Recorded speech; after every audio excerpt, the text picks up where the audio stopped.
नमस्कार दोस्तों, मैं हूं डॉक्टर तुंगीश बंसल और आज हम इस वीडियो में जानेंगे कि कायरोप्रैक्टिक और फिजियोथेरेपी का स्कोलियोसिस करेक्शन में बच्चों में क्या रोल है। बहुत सारे पेशेंट्स हमारे पास आते हैं और वो पूछते हैं कि डॉक्टर साहब, स्कोलियोसिस जो है वो बच्चों के अंदर कायरोप्रैक्टिक एक्सरसाइजेस के द्वारा या फिजियोथेरेपी एक्सरसाइजेस के द्वारा या कायरोप्रैक्टिक मैनिपुलेशंस के द्वारा रिवर्स किया जा सकता है या उसकी रोकथाम जो है वो रोकी जा सकती है कि नहीं। सोशल मीडिया के ऊपर भी ये एक बहुत आम सवाल है। बहुत सारी जो वीडियोस हैं इसके बारे में वो प्रॉपर गाइडेंस और ट्रुथ जो है उसको नहीं बताती हैं और पेशेंट्स बहुत हद तक मिसगाइड हो जाते हैं कि फिजियोथेरेपी और कायरोप्रैक्टिक से हम क्या एक्सपेक्ट करें और क्या एक्सपेक्ट ना करें।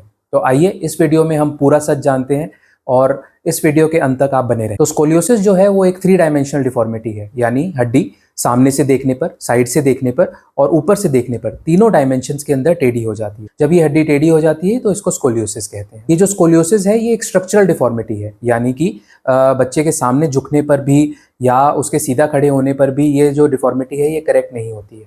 तो सिर्फ कायरोप्रैक्टिक मैनिपुलेशंस या कायरोप्रैक्टिक एक्सरसाइजेस या फिर फिजियोथेरेपी एक्सरसाइजेस से इस जो स्कोलियोसिस का कर्व है उसको रोका नहीं जा सकता है या उसको रिवर्स नहीं किया जा सकता। ये एक बिल्कुल गलत धारणा है, ये एक मिथ है कि स्कोलियोसिस जो है वो कायरोप्रैक्टिक एक्सरसाइजेस द्वारा या फिर फिजियोथेरेपी एक्सरसाइजेस द्वारा जो है वो रिवर्स किया जा सकता है। तो क्या फिजियोथेरेपी और कायरोप्रैक्टिक एक्सरसाइजेस का स्कोलियोसिस में कोई रोल नहीं है? बिल्कुल रोल है, पर रोल जो है वो कुछ कुछ चीज़ों के लिए है, जैसे मसल स्ट्रेंथ को इम्प्रूव करना, दूसरा जो लंग्स की कैपेसिटी है उसको बढ़ाना, तीसरा जो स्कोलियोसिस के साथ कोई बैक पेन एसोसिएटेड है तो उस बैक पेन को मैनेज करना।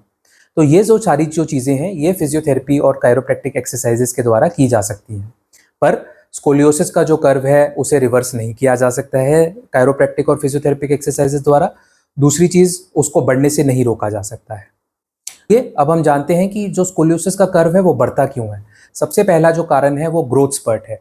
ग्रोथ स्पर्ट का मतलब है कि जो बच्चा है वो जैसे जैसे समय के साथ में ग्रोथ खींचता है, यानी कि 10 साल से लेके 14 साल गर्ल्स में और 10 से 16 साल की उम्र बॉयज़ में, जब ये प्यूबर्टल एज होती है तो इसमें बच्चे बहुत तेज़ी से हाइट खींचते हैं और ये स्कोलियोसिस का जो कर्व है वो बढ़ने का एक सबसे आम कारण है वो यही है। जो एक्सरसाइजेज हैं वो ग्रोथ स्पर्ट को नहीं रोक सकती हैं, जो कोई भी मैनिपुलेशंस हैं वो ग्रोथ स्पर्ट को नहीं रोक सकती हैं। अब हम जानेंगे कि किन इंटरवेंशंस का जो है प्रूवन रोल है स्कोलियोसिस को करेक्ट करने में।